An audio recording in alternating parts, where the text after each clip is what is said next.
Hello and good morning. Today we are going to discuss when people rebelled in 1857 and afters, chapter 5 from your NCERT textbook, History Class 8. So let's start.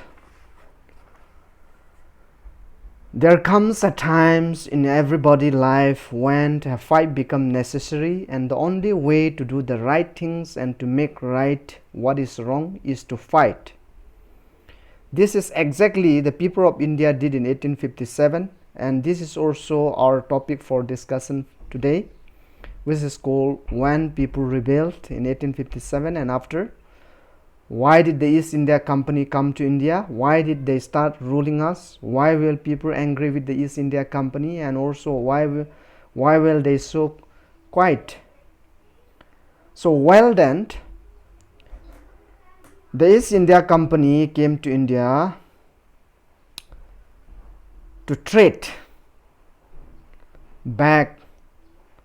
Then they never wanted to rule in the beginning, but later they started facing problem with Indian rulers, and that is when the company decided to take away their powers. This in turn affected the common people. Obviously the Indian peoples were angry, but they keep quiet. They keep quiet for a long period of times. When the East India Company arrived in Indian shore, there were many changes taking place. The residents had been started or stationed in many courts. Rulers were slowly losing their freedoms. Their armed forces have been disbanded, and their revenues and territories were taken away.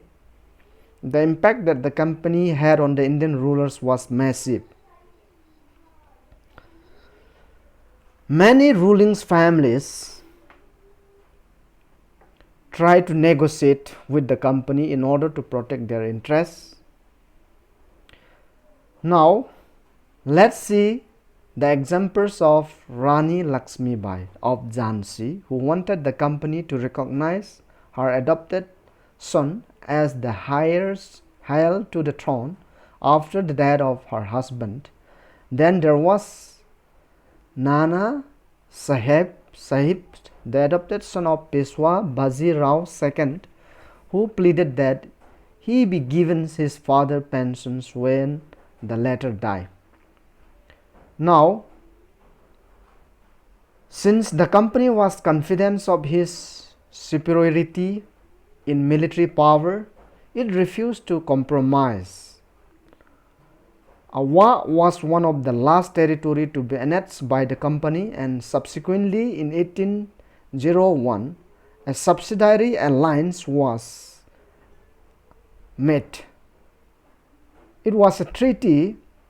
What was subsidiary alliance? It was a treaty between the British East India Company and the Indian princely state, by virtue of which the Indian kingdom lost their sovereignty to the British or to the English, and by 1856 it was completely taken over. According to the Governor General Dalhousie, this territory was misgoverned and it took over Awa, and the British intervention was necessary. Now, after the annexation of Awa, a company plans to bring down the Mughal dynasty altogether. During the Mughal dynasty, the identities of the rulers were minted on coin. So, the first thing the company decided was to remove those identities from the coins. Then in 1849, Governor General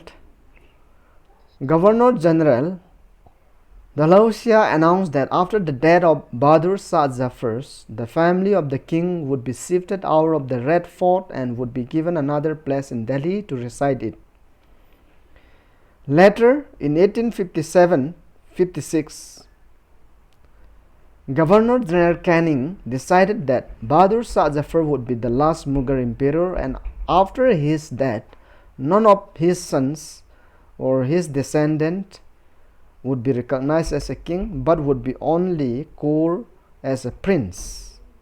Thus slowly but decisively the power of all the Nawabs were taken by the British.